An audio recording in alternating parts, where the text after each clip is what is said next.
Il y a 4 cérémonies, chacune grosso modo de 3 heures, ça fait 12 heures de musique. On est encore dans un truc en rapport au dépassement de soi qui est pas si éloigné du sport. C'est un Everest, mais c'est un Everest qui est évidemment génial à gravir. Salut à tous et merci d'avoir cliqué sur cette vidéo.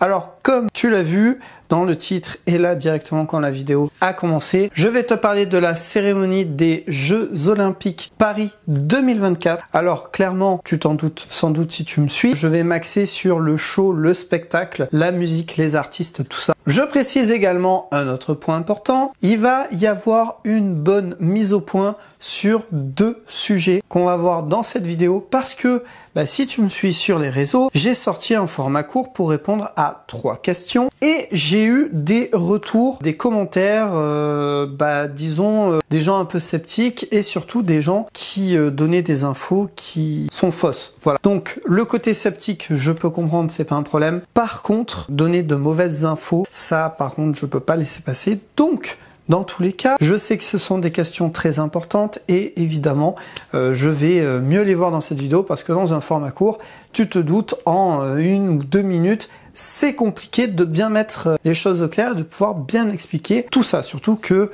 cette cérémonie, c'est quand même une usine à gaz, un truc, mais énorme, mais bon, on va regarder un petit peu tout ça. Bon alors déjà, petit rappel, les Jeux sont à l'origine de la Grèce antique. Il y a de ça plus de 3000 ans. Ça commence déjà un petit peu à faire, mais ça c'était les Jeux antiques. Nous, ce sont ce qu'on appelle les Jeux modernes. Et je me suis un peu questionné dessus et j'ai trouvé quelques petits trucs intéressants. Tu vas voir, c'est rapide, mais je sais pas, peut-être que tu ne le savais pas toi non plus. Il faut savoir du coup que les Jeux modernes, ils ont été rénovés par un Français. Et oui, moi je ne le savais pas. C'est le baron français Pierre de Coubertin en 1894 qu'il va fonder le Comité international olympique, donc le CIO. Et depuis, c'est le CIO qui est devenu l'organisation gouvernant le mouvement olympique, dont la structure et les décisions sont définies par la charte olympique. Voilà. Je trouve que c'est intéressant, pas forcément important, mais intéressant de voir que c'est un Français. Comme je viens de le dire à la base, c'est né en Grèce et c'est un Français qui a revu les Jeux modernes. Alors pour autant, ça ne veut pas dire que ni la France, ni un Français ou autre gère ça, c'est juste que voilà, ça a été revu, modernisé par un Français et je trouvais ça intéressant. Donc voilà, je donne la petite info et maintenant on va s'atteler directement à cette cérémonie des JO Paris 2024. Alors comme l'a expliqué Victor Lemann, directeur musical dans l'intro de cette vidéo, qu'il avait fait en interview pour Culture, c'est quelque chose de inédit et de spécial qui a été fait pour cette édition des JO parce que déjà, pour rappel, c'est à peu près 4 heures de show. 4 heures. C'est surtout 6 kilomètres où le show va avoir lieu puisque d'habitude ça a lieu dans un stade, dans un lieu fixe, un lieu fermé. Et là, c'est tout l'inverse. On est sur un show en mouvement et qui n'est absolument pas fermé. D'où le fait que les contraintes ne vont pas du tout, mais du tout, être les mêmes. Tout ça, c'est une première pour cette organisation des JO. Et d'ailleurs, c'est tout simple. Jusqu'à présent, quand tu vas voir un spectacle, quand tu vas voir un show, tu vas à un endroit, tu t'assois ou tu es debout, mais le show, il est devant toi. Là, c'est toi qui te déplaces pour voir le show. Le show est en perpétuel mouvement. Il ne reste pas sur une scène fixe. Et ça c'est un gros changement. Parce que même au Super Bowl ou autre, c'est pareil, c'est fixe, c'est dans un endroit. Ça ne se passe pas dans une ville. C'est pas du tout la même chose et donc forcément pas du tout la même organisation et vraiment j'insiste sur ce point-là que je vais essayer de bien te faire comprendre dans toute cette vidéo. En quelques chiffres, c'est plus de 530 000 personnes qui étaient sur place, donc à Paris, pour profiter de cet événement, de cette cérémonie. C'est plus de 23 millions de téléspectateurs, c'est un chiffre dantesque, c'est énorme. Et surtout, un point là qui nous intéresse, durant toute cette cérémonie, du début à la fin, il y a eu un fil, il y a eu une musique qui permettait de lier, de créer cette texture entre les différents tableaux, comme ils ont appelé ça, entre les différents artistes. Et cette musique, il a fallu la créer. Et ça, c'est justement le travail de Victor Lehmann, enfin, le travail entre autres, hein, puisque c'est le directeur musical, c'est aussi lui qui a permis de faire la sélection des artistes. Mais donc, c'est lui qui a créé cette musique qui a suivi tout au long de la cérémonie. La musique, la mienne en tout cas, elle sera un peu tout au long du parcours, un peu comme une musique de film qui accompagne toute la narration. Il y a beaucoup de choses qui seront de ma composition, mais je fais aussi le choix de certains morceaux iconiques français. 12 heures, je sais pas si tu imagines, mais déjà faire un titre normal de 3-4 minutes, ça peut être vraiment compliqué. Là, 12 heures on parle. Mais tu sais quoi? Petit extrait de Victor qui explique les contraintes qu'il a pu avoir pour cette préparation de cette cérémonie. Il va y avoir du vent, de la pluie, etc. C'est vrai que je suis obligé de réfléchir un petit peu à des zones tampons entre deux grands moments musicaux, deux grands moments artistiques. Si, je sais pas, le bateau, je ne sais pas de quel pays, est un peu en retard ou un peu en avance, il va peut-être falloir déclencher une musique en amont. Il y a presque un problème un peu parfois mathématique, aussi harmoniquement. C'est-à-dire, ok, ce passage est en fa, celui-là en si, qu'est-ce que je fais pour aller de l'un à l'autre rythmiquement, pour que tout s'imbrique. Donc il y a une réflexion morceau par morceau, mais aussi une réflexion sur le grand ensemble de la musique de la cérémonie et de la musique des cérémonies. Et oui, voilà, parce que comme je l'ai dit, là, ça ne se passe pas dans un lieu fermé, un stade, une salle de spectacle ou autre. On est en extérieur et la ville elle-même, en fait, est un personnage, même la météo est un personnage avec lequel il va falloir composer. Alors, pour la ville, tu bloques les rues, etc., tu fermes des endroits, ça va, mais la météo, c'est compliqué. Surtout que, à la limite, il l'aurait fait dans le sud de la France, tu vois. Il y aurait eu moins le risque de pluie ou ce genre de choses, mais il y aurait eu de fortes chaleurs. Mais voilà, donc, il y a plein de choses à prendre en compte. C'est pour ça que quand je vois toutes ces polémiques, que je vois tous ces commentaires, les amis, prenez le temps. Avant de parler, c'est très important. Derrière, il y a des personnes, il y a des gens qui ont passé des mois, des années à créer ça. Certains, c'est le travail d'une vie. On peut pas venir le détruire juste parce que on pense ci ou on pense ça. Alors, je tiens quand même à préciser que moi, à la base, les JO, j'en ai mais rien à faire. Non mais sérieusement, j'en ai rien à faire. Là, je parle de la cérémonie parce que j'ai des choses à dire dessus et que je vois que c'est un sujet qui intéresse, qui fait parler, etc. Donc ça ne me dérange pas et puis ça reste dans mon univers. Mais les JO, je m'en fous. Voilà, c'est pas quelque chose que je suis. Si là, par exemple, j'ai fait tous ces remerciements, ça ne m'empêche pas, même si je m'en fous des JO, de savoir reconnaître le travail des personnes. Voilà, que ce soit les techniciens, les artistes, les athlètes, etc.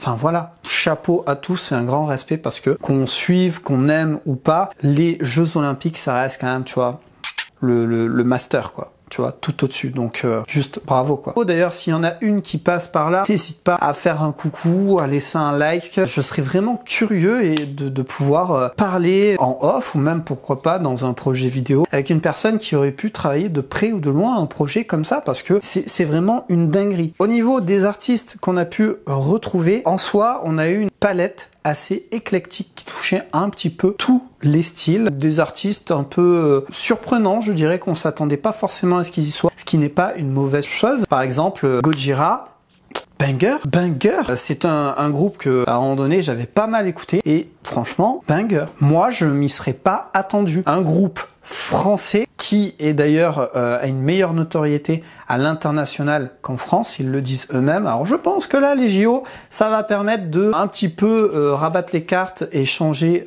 tout ça, mais jusqu'à présent, là où il brillait le plus, c'était à l'international. Et là, en plus, cette mise en scène à la conciergerie avec Marie-Antoinette décapitée, moi je suis désolé, il y en a, ça plaira pas. Après, à un moment donné, moi je dis, il faut vivre avec l'histoire de son pays.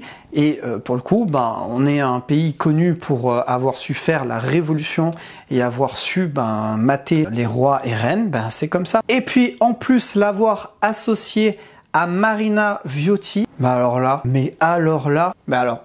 non, moi je valide. Là, pour le coup, ce tableau-là, je le valide, mais voilà, parce que Marina Viotti, il faut savoir d'ailleurs que certains vont me dire, mais attends, mais elle n'est pas dans le classique ou elle n'est pas dans tout ce qui est opéra. Si, en effet, mais il faut savoir qu'elle a fait plein d'autres styles et notamment, le métal, ça ne lui est pas inconnu puisque elle en a fait.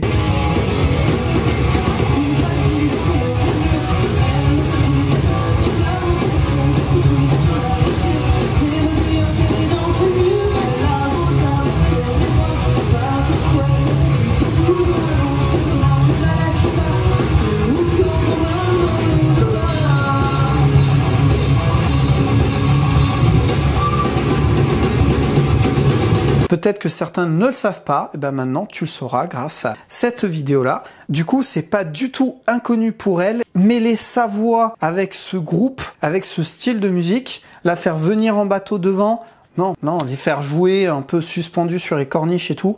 Non, là pour le coup, moi j'ai rien à dire, chapeau. On a aussi eu Sofiane Pamart. Alors ça ne m'étonne pas vraiment parce qu'en vrai il est très en vogue. Pour le coup je trouvais que c'était une très bonne idée. Avec Juliette Armanet. Alors l'association c'est très bien passé. Par contre, c'est le titre choisi, Imagine de John Lennon. Je sais pas, on aurait peut-être pu prendre un titre français pour le coup. Mais sinon, ça le faisait, hein. Il n'y a pas de problème. Mais c'est juste, tu vois, ça, après la mise en scène sur ce genre de radeau où t'avais ce piano en feu, etc. Ça rendait très bien. Le seul truc, c'est la caméra qui, sur l'objectif, avait des gouttes d'eau, donc on n'y voyait pas très bien pendant un petit moment. Après, il y a eu un changement de caméra. Puis la mise en scène était compliquée, je pense, tout simplement à tourner. D'ailleurs, dis-moi dans les commentaires, le show qui t'a le plus plu, enfin le ou les d'ailleurs. Techniquement, il y a eu des artistes avant l'ouverture de la cérémonie et ça a été le cas de Slimane et Lara Fabian. Alors là, tu vois, je suis mitigé. Je suis vraiment mitigé. Je sais pas si l'association le faisait vraiment, si le titre choisi, donc Je suis malade de Serge Lama, le faisait. Très belle chanson, hein, c'est pas le problème. Je sais pas. Pour moi, il y avait un truc qu'il faisait pas, tu vois. Il y avait pas cette magie. Donc voilà, après c'est peut-être que moi, peut-être que toi tu as kiffé, je sais pas. Voilà. Alors une prestation qui a été assez courte mais que j'ai adoré, c'est Axel Saint-Cyrel qui nous a chanté la Marseillaise, alors qui avait été retravaillée par le directeur musical Victor, mais ça rendait super bien, elle était sur les toits, elle tenait le drapeau, enfin voilà, c'est juste magnifique. Rien à dire, super beau travail, elle est pas forcément très connue du public, mais justement c'est des événements comme ça qui permettent de faire briller des artistes qui leur manquait ce petit truc, et c'est justement ça que je trouve peut-être un peu dommage, que dans ces JO là on n'a peut-être pas mis plus d'artistes qui sont en devenir, en passe de devenir connus du public, mais qui leur manque peut-être cette mise en avant, cette exposition. Et là franchement quand j'ai vu ça, mais c'était magnifique quoi. Donc à un moment donné, tu vois, il faut savoir être, je sais pas, appelle ça chauvin ou patriote, comme tu veux, mais il faut être fier de son pays, tu vois. À un moment donné, cocorico. On arrive à dire quand c'est américain ou anglais que c'est bien ou what. Nous, je sais pas, en France, on a un peu ce problème de savoir reconnaître les bonnes choses ou what. Eh ben, il faut les reconnaître. On a de très bons artistes en France. Là, pour le coup, c'était une très très belle prestation avec la belle hymne nationale. Alors, il y a eu également le rappeur Rimka. Honnêtement, j'ai rien à dire. J'ai pas été plus touché ou fan que ça. Pourtant, il y a des titres que j'aime bien de lui. En fait, là, honnêtement, j'ai plus eu l'impression que c'était un peu une virgule, tu vois. Ou même un tiré. C'est-à-dire, c'est quoi, viens, on le met là, c'est un entre-deux. Ou je sais pas. J'avais l'impression que, limite, on l'avait choisi un peu à la dernière minute comme ça, ce que je ne pense pas. Hein. Peut-être qu'on lui a pas laissé la place qu'il aurait pu avoir, ou je sais pas. J'ai pas été fan. En plus, ce qui était compliqué, et ça a été chiant plusieurs fois, c'est les présentateurs qui pouvaient pas juste la fermer. Non mais sérieusement, là faut être clair sur ça aussi. Ils avaient le don de l'ouvrir quand il y avait la prestation d'un artiste. Tais-toi en fait. Ok, t'es là, t'es le présentateur, t'es là pour animer le truc, t'es là pour donner des tips, des trucs comme ça. Mais sur Rimka, ils ont rien donné en soi d'informations à part dire ah ben c'est Rimka, blablabla. Il y avait rien. Et en fait, ils ont parlé. Tais-toi en fait. Laisse le truc. Donc je sais pas si sur d'autres supports médias qui ont filmé ou autre ça le faisait. Mais moi je trouve que les artistes n'étaient pas forcément respectés et ça a pas aidé Rimka. Donc voilà. Donc Rimka pour le coup. Moi, ça ne m'a rien créé du tout, quoi. Allez, venons-en à Philippe Catherine. Alors, bah écoute, Philippe Catherine, bon, personnellement, c'est pas ma cam. C'est quelqu'un qui est dans sa bulle, hein, clairement. Sur la prestation qu'il a fait, moi perso, j'ai rien à dire. J'ai bien compris le message qu'il voulait donner. Son titre nu, bah, c'est pas un titre que j'écouterai, mais je trouve que le message délivré est très bien aussi derrière. Toutes ces polémiques qu'il y a pu y avoir avec le public qu'il avait, ou le tableau qu'il faisait, ou même qu'il était nu ou pas en bleu. Pour moi, je m'en fous. Moi, ce qui compte, c'est la musique et le côté artistique. Pour moi, il y était. Après, si t'as un problème avec une certaine communauté ou avec le fait qu'il soit pas en bleu ou c'est dommage, de toute façon, il y aura toujours des gens pour critiquer. Le seul truc, c'est la question, moi, que je me dis, c'est est-ce que vraiment on aurait dû le mettre au JO, en fait, ou en tout cas à la cérémonie. Pourquoi pas le mettre comme Slimane et Lara Fabian avant l'ouverture? Je sais pas. Non pas parce que ça pouvait faire polémique, c'est juste que, je sais pas, je pense que pour le coup, on aurait pu largement mettre peut-être un autre artiste. Enfin, moi, pour le coup, je pense que j'aurais là programmé quelqu'un d'autre, mais bon, voilà, ça n'est que mon ressenti. Mais sinon, sur tout le show qu'il a fait, tout ça, moi personnellement, il n'y avait j'ai pas vu de problème. Alors, Lady Gaga. Évidemment, on peut pas passer à côté. Lady Gaga avec une interprétation de Mon truc en plume de Zizi Jeanmaire. Personnellement, belle prestation. Il y avait de la chorégraphie, il y a eu de l'idée. Ça va totalement avec l'image d'ailleurs de Lady Gaga, les cabarets, tout ça. Ça, c'est pas une surprise, on le savait déjà. Elle a bien su chanter en français. Je reviendrai avant que tu me mettes un commentaire tout de suite sur l'histoire de chanter. T'inquiète pas. Et en plus, elle a joué du piano. Elle aurait pu juste, interpréter. Et elle a été plus loin que ça. C'était une surprise, je me serais pas forcément attendu à elle. Le fait de l'avoir vue, là, je me suis dit, ah ouais, ça colle encore une fois. Il n'y a pas de problème. Pour Lady Gaga, pareil, c'est validé en soi. Alors, Aya Nakamura et la garde républicaine. Bon, écoute, ça dans ma vidéo que j'ai mis sur les réseaux, pour moi la raison principale du fait qu'il y avait Aya Nakamura, c'est que c'est l'artiste française la plus écoutée dans le monde, clairement. Après, je trouve qu'il y a eu un beau medley qui a été fait, un beau travail. L'associer aussi à la garde républicaine, ça a été, je trouve, très très bonne idée. Après, voilà, pareil, si ça avait été moi, je pense pas que j'aurais forcément mis Aya Nakamura. Pour moi, la seule raison concrète, c'est parce que voilà, c'est l'artiste française la plus écoutée dans le monde et que voilà, c'est un événement qui va être regardé par le monde entier. Donc voilà, pour moi, c'est la seule logique. Il y en a peut-être d'autres, je ne dis pas du tout le contraire, mais bon, quand on voit ses textes, quand on voit ses chansons, c'est son style, hein. Là, je suis pas du tout en train de critiquer ça parce que la musique, voilà, chacun, voilà, est libre de faire ce qu'il veut. Ça a été une surprise. J'aurais mis, honnêtement, largement quelqu'un d'autre. Après, ils ont quand même réussi à faire cette pirouette avec notamment la garde républicaine. Voilà. Ah, Céline Dion. Le retour, peut-être. Ça, on le saura prochainement. Mais en tout cas, on a eu la chance de la voir pour cette cérémonie. Et je pense que par contre, cet artiste a su mettre tout le monde d'accord, clairement. Hein. Je pense que sur ça, là, il n'y a rien à dire. Je pourrais juste m'arrêter d'ailleurs sur ça. L'hymne à l'amour de Edith Piaf. Elle n'était pas remontée sur scène depuis 4 ans. Tu as ses problèmes de santé. J'ai pas d'ailleurs vu le documentaire, je crois qu'il est sur Amazon, enfin sur Prime. Mais apparemment, un très beau documentaire. Voilà, non, sur la Tour Eiffel, avec un piano.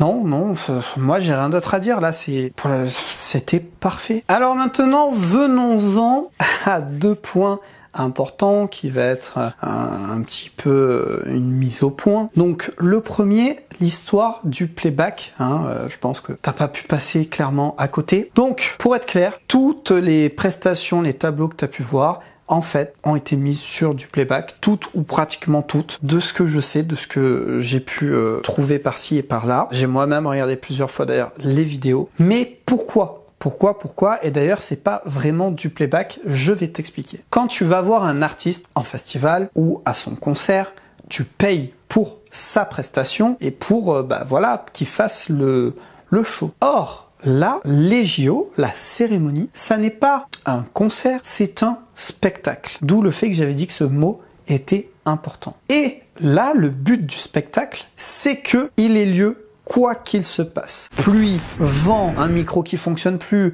la voix de l'artiste qui lâche, ou perte de mémoire sur son texte, j'en sais rien. Il faut que le show continue, puisqu'en fait, là, pour le coup, encore une fois, c'est le show qui se déplace. Donc, il peut pas prendre de retard, c'est pas possible. Il faut que le show continue sans interruption. Du coup, il y a eu des enregistrements au préalable pour pallier à tout problème. D'ailleurs, quand on a vu Céline Dion interpréter donc l'hymne à l'amour, tu pouvais voir que sur le piano qui l'accompagnait, il était tout mouillé. Il y avait des gouttes de partout parce qu'il pleuvait. Pour ce qui est de Lady Gaga, de ce que j'ai compris, puisque moi je n'étais pas sur place, il avait plu pas mal, je sais pas, 30 minutes je crois, ou 1 heure avant qu'elle fasse son show. Du coup, il a été dit, tiens, on va faire un pré-enregistrement. Comme ça, s'il se passe quelque chose ou s'il y a de fortes pluies ou autre, eh bien, au moins, on l'aura. Voilà, il faut bien comprendre quelque chose. Il y a eu du coup cet enregistrement qui a tourné, alors qu'ils auraient pu éventuellement ne pas mettre, ça je suis d'accord. Mais en fait, les artistes derrière, ils se sont donnés.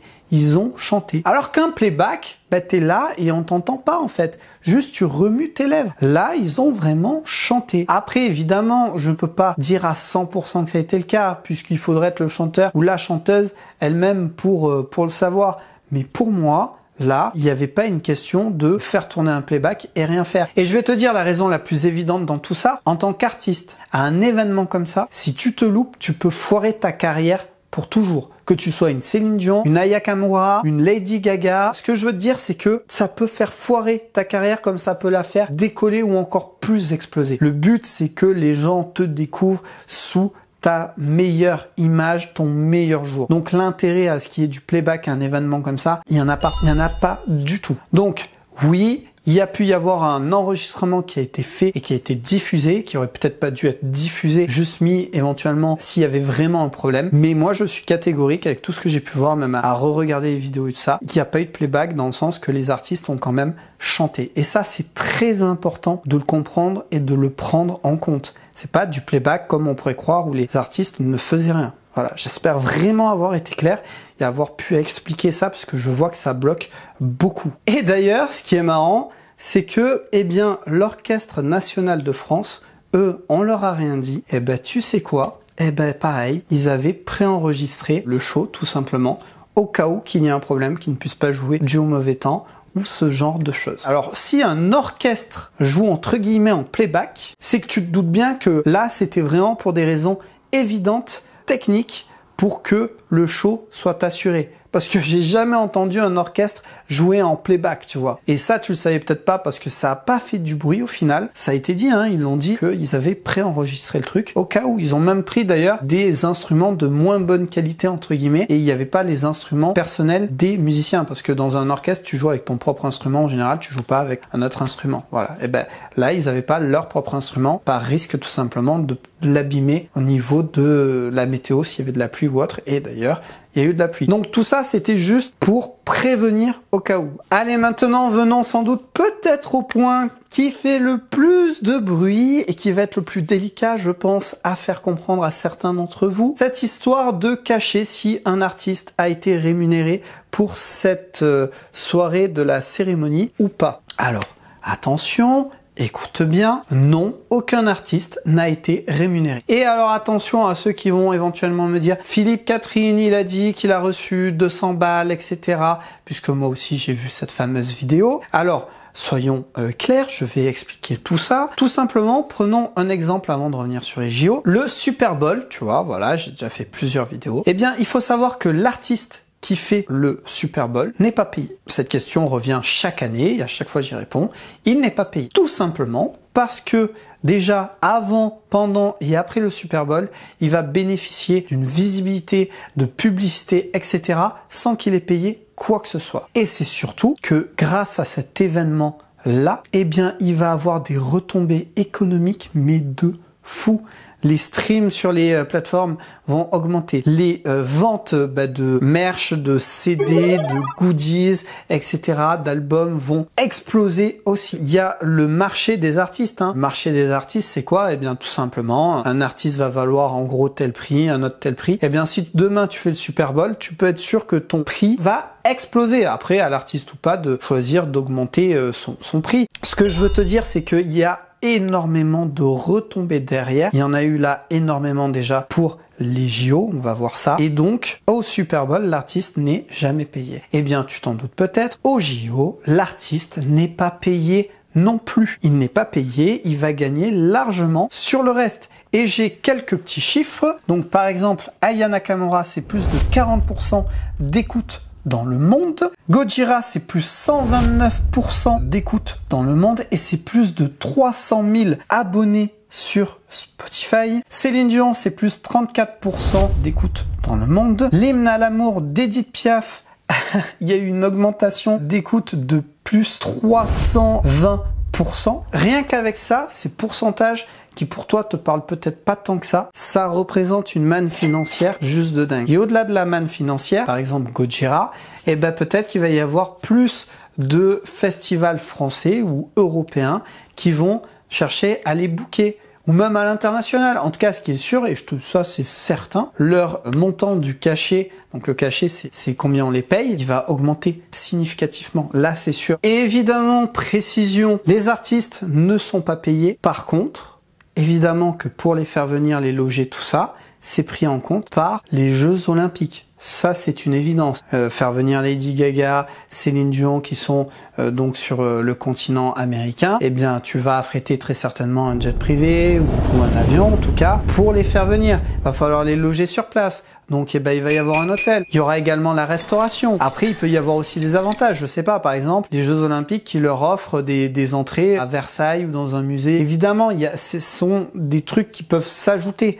Mais ça n'est pas un cachet brut. Et je pense que les 200 € que Philippe Catherine parlait, eh ben, c'était juste une histoire de défraiement pour le déplacement, ce genre de choses. Je pense qu'il a été juste maladroit quand il a parlé. Maintenant, je ne suis pas dans l'organisation des Jeux Olympiques, donc évidemment, je ne pourrais pas te dire à 110% qu'ils ont rien reçu. Ce que je sais par contre, c'est que c'est censé être comme ça que ça fonctionne. Après, est-ce qu'il y a eu sinon des dessous de table ou je sais pas quoi ou what? Ça, c'est encore d'autres histoires et je vais pas en parler parce que c'est de la spéculation et ça mènerait juste à ajouter encore peut-être des fausses informations. Moi, je te parle de choses que je sais et des informations que j'ai pu trouver et croiser pour trouver les bonnes choses. J'espère qu'avec cette vidéo, ça pourra permettre de mettre au clair ces choses-là parce que c'est vraiment important. Pour le coup. Bon, du coup, pour finir cette vidéo sur un point plus léger, pour la clôture des Jeux Olympiques de Paris 2024. Donc, je me suis penché sur la question et voilà éventuellement les potentiels candidats. Donc, dans une logique, on va dire directe, j'ai sorti une vidéo que tu as peut-être déjà vue, qui est 2023, une année record pour l'industrie musicale. En fait, c'est le bilan sur l'année de 2023. Chaque année, je sors une ou plusieurs vidéos sur un bilan sur l'industrie musicale. À la première place, l'artiste qui a été le plus écouté, c'était Taylor Swift, donc qui est américaine. Ensuite, il y a BTS à la deuxième place, qui est un groupe sud-coréen. À la cinquième place, il y a The Weeknd, qui est canadien. Dixième place, il y a Ed Sheeran, qui est anglais. Septième place, il y a Harry Styles, qui est anglais. Et à la quatrième place, il y a Bad Bunny, qui est portoricain. Alors, je ne t'ai pas fait tout le classement. Là, en fait, je t'ai sélectionné ceux qui, je pense, pourrait y être. Alors Taylor Swift, si ça y est, mais c'est banger. Pfiou, je crois qu'on entendra parler de ces JO 2024 à vie. Honnêtement, je pense pas que ça sera Taylor. Par contre, le groupe sud-coréen BTS, ça serait pas impossible. Ça permettrait de représenter la communauté asiatique et plus précisément sud-coréenne. Et puis c'est clairement un groupe en vogue. Donc moi je me dis, si honnêtement il serait là en closing, ça ne m'étonnerait pas. The Weeknd, ça peut être possible. Après, ils ont quand même fait venir Céline Dion, qui est canadienne. Là, ça ferait un deuxième Canadien. Alors, il n'y a pas d'histoire de compétition sur ça. Mais j'y crois moyen, tu vois. Mais pourquoi pas. Et sinon, on a donc deux Anglais, Ed Sheeran et Harry Styles. En vrai, ça pourrait être une solution. Des Européens, nos voisins d'à côté, les Anglais, voilà. Pourquoi pas. Ça pourrait être possible, tu vois. Et sinon, eh bien, Bad Bunny, qui est portoricain, et il faut savoir que le style latino, eh bien, c'est un style en vogue qui arrête pas d'augmenter. J'en ai parlé déjà plusieurs fois dans des vidéos. Pourquoi pas? Là, ça serait vraiment original. J'y crois moyen. Moi, honnêtement, je tablerais ou sur un BTS ou sur ou un Ed Sheeran ou Harry Styles, mais voilà. On sait jamais. Et sinon, j'ai sélectionné donc des artistes, alors plutôt francophones, parce qu'il y a des Français, mais il y a également des Belges, etc. Ça serait donc d'autres possibilités. Il y a du coup l'artiste SDM, qui était dans le top 200 albums à la 5e place en 2023. Et puis également SDM qu'on a pu voir donc dans La Nouvelle École, la nouvelle saison de Netflix. Voilà. Il y a également l'artiste Angèle qui, en 2023, elle a quand même tout pété. Elle a fait le festival Coachella, elle a fait une tournée US en 2023, elle a fait le Met Gala. Enfin bref. Voilà, elle est très appréciée et très connue, donc ça pourrait être le cas. Il y a également Gims qui a eu le plus de titres classés en 2023. Alors j'y crois un peu moins, mais écoute, pourquoi pas. Il y a également Louane qui pourrait faire le show. Il pourrait y avoir Nino, qu'il faut pas oublier, et également Égérie Adidas, et bon, Adidas, le sport, tu vois, là, pour le coup, va savoir. Après, bah, il y a quand même le classique Stromae, pourquoi pas. En plus, je suis sûr qu'il nous ferait un show... comme ça, donc c'est une possibilité. Il y a également Damso. Après, il y a également David Guetta, hein, voilà, j'avais fait une vidéo sur comme quoi il n'avait pas été ni contacté ni rien. Après, en musique électronique, il pourrait y avoir Martin Solveig aussi, Quentin Mosimann, Offenbach, enfin, il y en a plein d'autres aussi. Donc voilà, moi honnêtement, sur ce que je penserais éventuellement, il pourrait y avoir SDM, il pourrait jouer sur le fait que, ben voilà, il est passé sur Netflix, etc. Il y a également Angèle, peut-être Nino ou Louane. Voilà, je pense que ça se joue éventuellement par là, sur le côté de la scène francophone. Après voilà. N'hésite pas à me dire en commentaire, toi, quel artiste tu penserais qui pourrait faire le closing. De toute façon, ça va arriver prochainement. De toute façon, il y a le closing là des JO, puis après, il va y avoir aussi Paralympique. Donc des artistes, on n'a pas fini d'en voir en soi. C'est dur de vraiment tout dire sur les cérémonies. Il y a plein de choses qu'on ne saura jamais. Il y a des choses aussi, c'est propre à chacun, si t'as aimé, pas aimé, etc. Moi, en soi, je trouve que ça a été une cérémonie qui a été réussie, même si je suis pas fan de tout. Voilà, il y a Nakamura, j'ai pas forcément été fan. Par contre, l'idée de la mettre avec la garde républicaine, ok. Là, par contre, j'ai trouvé ça intéressant. Bon, voilà, je vais pas revenir, mais il y a des choses qui m'ont plu, d'autres qui m'ont moins plu. Mais de toute façon, c'est toujours comme ça. On peut pas forcément tout apprécier dans un show comme ça. Force à tous ceux qui ont bossé sur ce projet-là, parce que, mine de rien, c'est une réussite, je pense. Et puis voilà, s'il y a des questions par rapport à la cérémonie que j'ai peut-être pas parlé, que j'ai pas pensé ou autre, n'hésite pas à me faire en commentaire, et s'il faut, je ferai ou un format court ou une vidéo. C'est pas impossible que je refasse pas une ou deux vidéos sur les JO, puisque comme j'ai dit, il va y avoir le clôture, puis ensuite il y a le Paralympique, etc. Donc s'il y a besoin, je reviendrai dessus. En attendant, j'ai assez parlé. N'hésite pas à t'abonner à la chaîne si c'est pas déjà fait. Pour l'algo, tout ça, c'est génial si tu mets un pouce, si tu commentes. N'hésite pas à me rejoindre sur les réseaux, surtout l'Instagram. On peut au moins parler, tu vois, les stories, c'est là où je mets énormément d'infos. Tu as tout dans la description. Moi, je te dis à la prochaine pour une nouvelle vidéo. En attendant, porte-toi bien, profite bien et surtout, sois créatif.